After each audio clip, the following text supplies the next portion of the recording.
The cowboy who rescued the Apache sisters and found a family on his ranch. The gunshot cracked through the desert air before Jake Martinez even saw the riders. He pulled his horse to a stop on the ridge, squinting against the afternoon sun. Down in the valley, 3 men on horseback were chasing 2 figures on foot. Even from this distance, he could tell something was wrong. The runners were small, moving fast but tiring. The men behind them were closing in. Jake didn't think. He spurred his horse down the slope, his hand already on his rifle. As he got closer, he saw the runners were girls, maybe 14 and 16 years old, their dark hair streaming behind them. Their clothes were torn, faces streaked with dust and fear. The men chasing them wore dirty range clothes and had guns drawn. One of the men fired again. The bullet kicked up dirt near the younger girl's feet. She stumbled, but her sister grabbed her arm and kept them moving. Jake rode harder, his horse's hooves thundering across the hard ground. The men finally noticed him coming. The leader, a big man with a red beard, turned his horse and raised his pistol. Jake was faster. He fired his rifle in the air, the sound echoing off the canyon walls. The horses of the 3 men reared and bucked. It gave the girls the seconds they needed to reach a cluster of rocks. Jake rode between the men and the rocks, his rifle leveled. His face was hard as stone. The red-bearded man spat into the dirt. "You got no business here, stranger. These girls belong to us." Jake's voice was quiet but carried weight. "Nobody belongs to anybody. Turn around and ride out." The second man leaned with a scar across his cheek, laughed without humor. "You're 1 against 3. Bad odds." Jake didn't blink.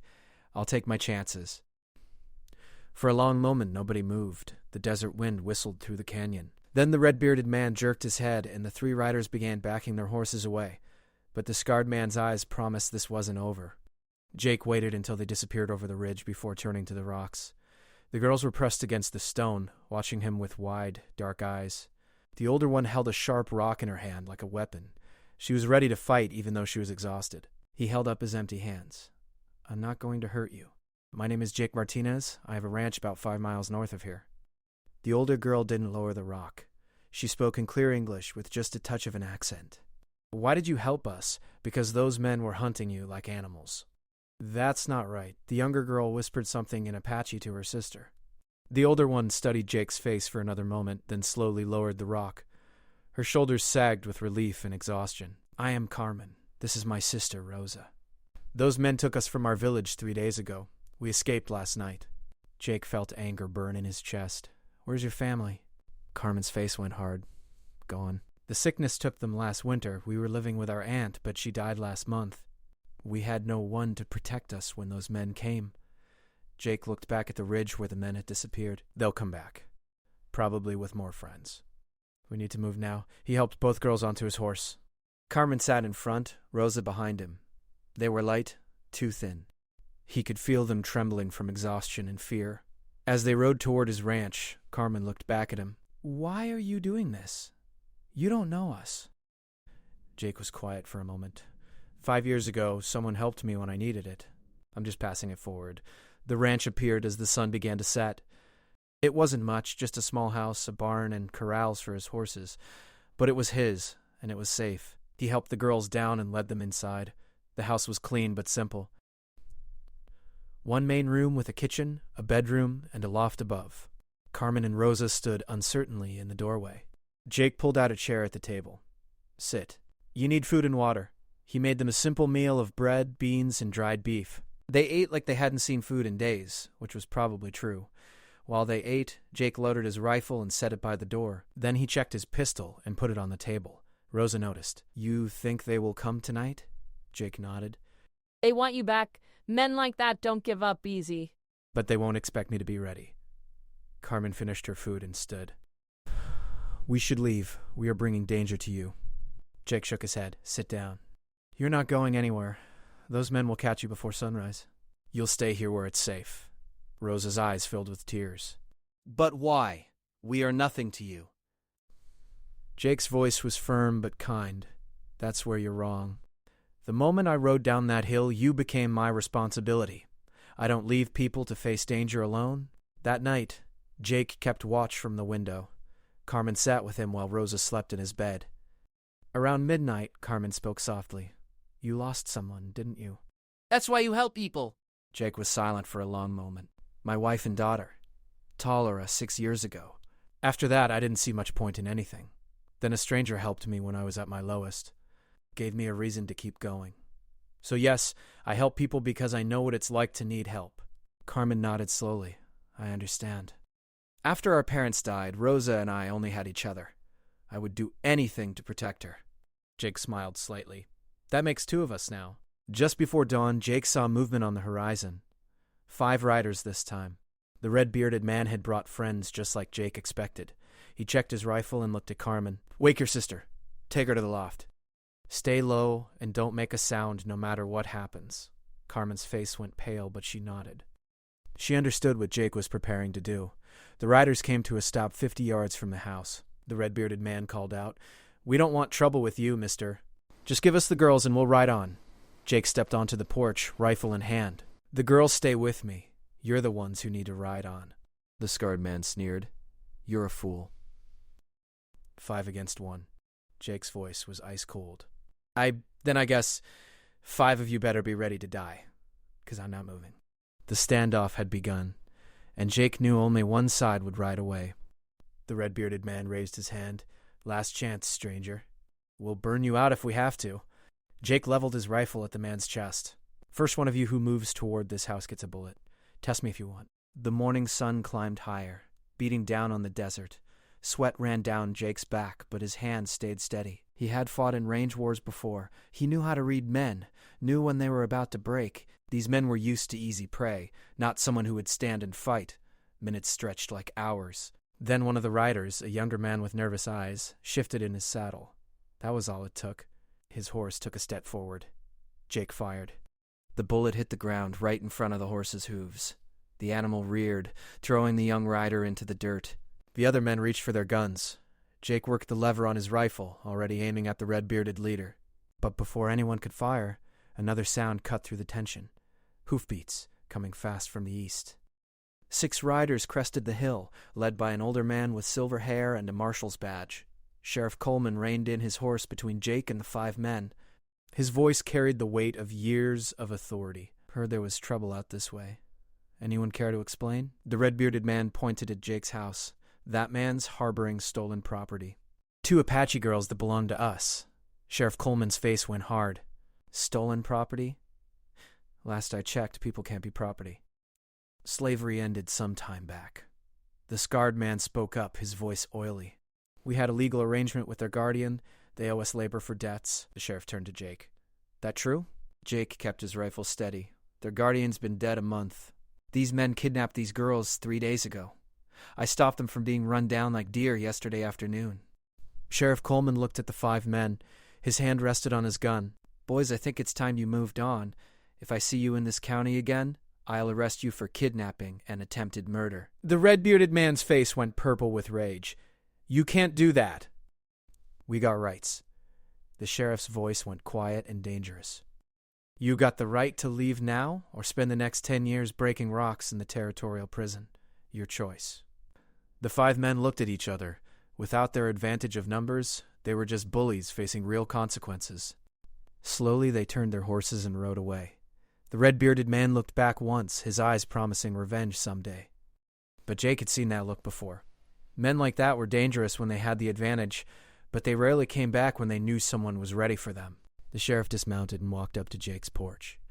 Coleman. Been sheriff here for 12 years. Got word yesterday from a ranch hand who saw those men chasing 2 girls. Took me till now to get a posse together and find you. Jake lowered his rifle. Jake Martinez. Appreciate the timing. Coleman looked at the house. The girls all right? Jake nodded. Scared but safe. They've been through hell. The sheriff rubbed his jaw. They got any family? Carmen appeared in the doorway, Rosa behind her. We have no one. Our family is gone. Coleman's face softened. I'm sorry to hear that. There's an Apache settlement about 30 miles west. They might take you in. Rosa shrank back, but Carmen straightened her shoulders. We do not know anyone there.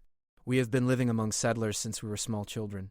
Our mother was white, our father Apache. We belong to both worlds and neither. The sheriff looked uncomfortable. Well, you need somewhere to stay. Can't just wander the territory alone. Jake heard himself speaking before he fully thought it through. They can stay here. Everyone turned to stare at him. Carmen's eyes went wide. You would do this? Jake shrugged, feeling awkward under their gazes. I got the room. Ranch could use help with the work, and they'll be safe here. Sheriff Coleman raised an eyebrow. You sure about this, Martinez? Taking in 2 young girls is a big responsibility. Jake met his eyes steadily. Those men made it my responsibility when they hunted these girls like animals. I'm not turning them out to face that again. The sheriff studied Jake for a moment, then nodded slowly. All right. I'll file the paperwork, make it legal. You'll be their guardian until they come of age. Anyone has a problem with it, they answer to me. After the sheriff and his men rode out, Jake found himself alone with Carmen and Rosa again. The reality of what he had just agreed to began to sink in. He was a solitary man, had been for years. Now he had 2 teenage girls looking at him with a mixture of hope and uncertainty. Carmen spoke first. You are sure about this? We do not want to be a burden. Jake pulled out a chair and sat down heavily. I won't lie to you. I don't know the first thing about raising girls. I live simple out here. It's hard work, long days. But you'll have a roof over your heads, food and safety, and you'll be treated with respect. That's my promise. Rosa wiped tears from her cheeks. No one has shown us kindness in so long. Why are you different? Jake looked at both girls. Maybe because I know what it's like to lose everything. After my family died, I was lost. A stranger gave me a reason to keep going. Maybe that's what we all need sometimes. Someone to show us we're not alone. Carmen came forward and placed her hand on Jake's shoulder. Then we will work hard. We will help make this ranch strong. We will not let you regret this choice. Over the next few weeks, a routine developed. Jake taught the girls about ranch work. Carmen proved to be a natural with horses, gentle but firm. Rosa had a gift for understanding the land, knowing where to find water, which plants could be eaten, how to read the weather and the clouds. Together they worked from dawn to dusk, repairing fences, tending the small herd of cattle, managing the vegetable garden. Jake was surprised by how quickly his solitary life transformed. The house that had been silent for years now filled with conversation. Carmen sang while she worked, old songs in Apache that her mother had taught her. Rosa's laughter rang out when the new colt took its first wobbly steps, and Jake found himself smiling more than he had in 6 years, but old habits die hard. Jake still kept his rifle close and his eyes on the horizon. Men like the red-bearded leader didn't forget. And in the territories, grudges had a way of coming back when least expected. One evening, as they sat around the dinner table, Carmen looked at Jake seriously. You need to teach us to shoot. Jake paused with his fork halfway to his mouth. Why? Because we cannot always depend on you to protect us. We must learn to protect ourselves. Rosa nodded eagerly. Carmen is right. We do not want to be helpless again. Jake considered this. They were right. In this hard land, knowing how to handle a gun wasn't about violence. It was about survival. All right. Tomorrow we start lessons. The next morning, Jake set up targets behind the barn. He started with the basics, teaching gun safety, how to hold and aim a rifle, how to breathe and squeeze the trigger gently. Carmen was cautious at first, her hands shaking slightly, but her determination won out. By the end of the first week, she could hit a target at 50 yards.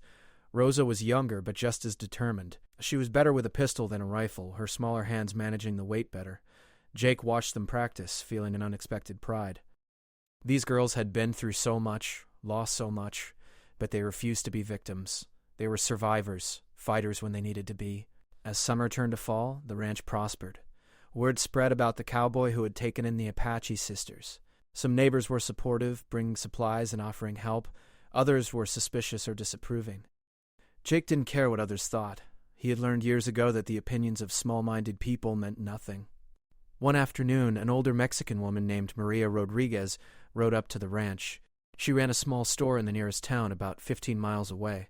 She looked at Carmen and Rosa appraisingly, then nodded with satisfaction. These girls need proper clothes and some teaching in things you cannot provide, Senor Martinez. I have daughters grown and gone. I will help. And she did. Maria visited once a week, bringing fabric and thread, teaching Carmen and Rosa to sew their own clothes. She taught them to read and write better, to do figures for running a household. Jake was grateful. He could teach them about ranching and survival, but Maria could teach them the things a mother would have taught. Winter came, bringing cold winds and occasional snow. The 3 of them worked together to prepare the ranch, storing food, cutting firewood, reinforcing the barn. On long winter evenings, they sat by the fire. Jake told stories about his years as a cowboy, adventures he had faced, Carmen told stories her father had shared about Apache traditions and wisdom. Rosa would sometimes play a small wooden flute she had carved herself, filling the house with haunting melodies. Jake realized something during those winter nights. He had found what he thought he lost forever: a family. Not by blood, but by choice and shared hardship. Carmen and Rosa weren't his daughters by birth, but they had become his daughters in every way that mattered, and he had become the father they needed. But peace in the territories never lasted long. As winter gave way to spring, trouble returned to Jake's doorstep. It started with cattle going missing. Not many at first, just one or two, but Jake knew the signs of rustlers. He increased his patrols, kept his guns close. Then one morning, he found a dead steer near the northern fence line. It hadn't been killed for food. It had been killed to send a message. Cut into the hide was a crude symbol, a mark Jake recognized, the red-bearded man's brand. That night, Jake called Carmen and Rosa to the table. His face was serious. "The men from last year are back. They're trying to draw me out, make me leave the ranch undefended." Carmen's face went pale. "They want revenge." Jake nodded. "And they'll keep pushing until they get it. But I'm not giving them the satisfaction. We stay here, stay alert, and wait for them to make their move." Rosa's voice was small. "What if they attack the ranch? Then we defend it. Together. This is our home now. We don't let anyone take it from us." The tension stretched over the next few days. Jake knew the rustlers were out there, watching, waiting. He taught Carmen and Rosa defensive positions around the ranch house, where to shoot from, how to reload quickly. He hated preparing them for violence, but he had no choice. This was the reality of their situation. The attack came on a moonless night. Jake was dozing in a chair by the window when he heard the first sound of horses approaching. He was on his feet instantly, rifle in hand. Carmen, Rosa, positions. The girls moved quickly, each taking a window with a rifle. They had practiced this a dozen times. Jake was proud of how calm they remained despite the fear he could see in their eyes. A voice called out from the darkness, "Martinez, you should have given us those girls when you had the chance. Now you're going to lose everything." Jake recognized the red-bearded man's voice. He didn't bother responding. Words wouldn't solve this. He saw shadows moving in the darkness surrounding the house. He counted at least 8 men, maybe more. The rustlers had brought serious numbers this time. The first shot shattered a window. Jake returned fire, aiming at muzzle flashes in the dark. Carmen and Rosa fired from their positions, their shots careful and measured like he had taught them. The rustlers had expected an easy target. Instead, they found a defended position with people who knew how to shoot. The battle raged through the night. The rustlers tried to rush the house twice. Both times, concentrated fire from the windows drove them back.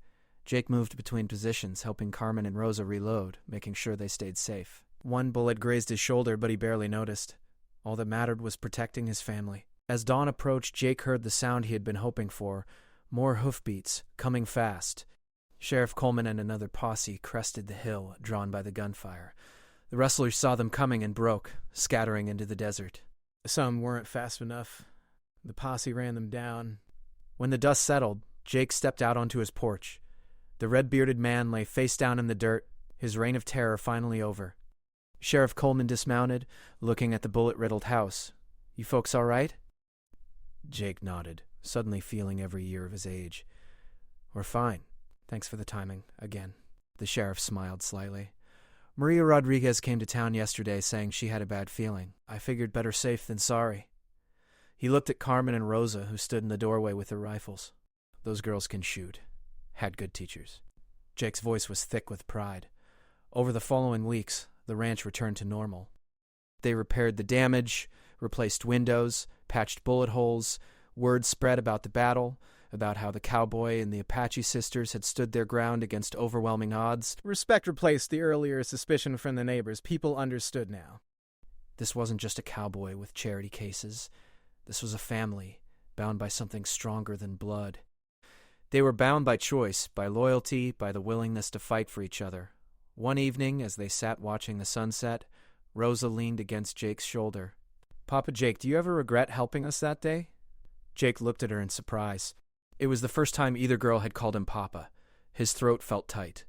"Not for a single moment. You two are the best thing that's happened to me in years. You gave me something to live for again." Carmen smiled, her eyes bright. "And you gave us a home. Not just a place to sleep, but somewhere we belong." Jake put his arms around both girls, these daughters of his heart, if not his blood. We belong to each other now. That's what family means. Standing together no matter what comes. As the stars began to appear in the darkening sky, Jake reflected on how his life had changed. A year ago, he had been a lonely man, going through the motions of living without really being alive. Now his house was filled with life, with purpose, with love. He had ridden down that hill to save two frightened girls from evil men. He hadn't known that by saving them, they would save him right back. The ranch that had been a place of solitude became a place of joy. Carmen's singing filled the air as she worked with the horses. Rose's laughter echoed across the desert when she spotted wildlife near the creek, and Jake, who had thought his heart was too broken to ever feel whole again, discovered that family could be found in the most unexpected places. Years would pass. The girls would grow into strong, capable women. Carmen would become one of the finest horse trainers in the territory, known for her gentle touch and deep understanding of the animals. Rosa would become a skilled rancher, expanding their small operation into something prosperous and respected. And Jake would watch them both with pride, knowing that everything he had been through, all the pain and loss, had led him to this moment, to this family. But that was all in the future. For now, they sat together on the porch of their ranch house, watching the stars come out, safe in the knowledge that they were no longer alone in this world. They had each other. They had their home, they had their family. And in the harsh, unforgiving land of the Western Territories, that was everything. The desert wind whispered across the land, carrying with it the sounds of cattle lowing, horses nickering in the corrals, and the quiet voices of three people who had found each other when they needed it most. A cowboy who had lost his family and two Apache sisters who had lost everything. Together they had built something new, something strong, something that would endure. This was their story. A story of courage, of second chances, of family forged not by blood but by the willingness to stand together against whatever darkness the world might throw at them. It was a story worth telling, worth remembering. Because in the end, the truest families are not always the ones we're born into. Sometimes they're the ones we choose. The ones we fight for. The ones we build with our own hands, our own hearts, our own unbreakable determination to never give up on each other. And as the last light faded from the western sky, Jake Martinez knew with absolute certainty that he had made the right choice that day on the desert ridge. He had followed his conscience, done what was right, and in doing so, he had found his way home. Not to a place, but to the people who mattered most. His daughters. His family. His reason for facing each new day with hope instead of just habit. The ranch was quiet now, peaceful under the blanket of stars. Inside, Carmen and Rosa were already planning tomorrow's work, their voices carrying through the open window. Jake smiled and stood, heading inside to join them. There would be challenges ahead, hard times and difficult days, but they would face them together, because that's what families do. They stand together. They build a life worth living, one day at a time. And somewhere in the darkness, the desert kept its secrets, witnessed their story, and held it safe in the ancient memory of the land, the cowboy who rescued the Apache sisters, and found a family on his ranch. A story of the West, of survival, of love stronger than any storm. A story that'll be told around campfires for generations to come. Because some stories, the best stories, are the ones that remind us what it means to be human, what it means to care, what it means to choose family over convenience, righteousness over easy paths, courage over comfort. This was their story, and it was far from over.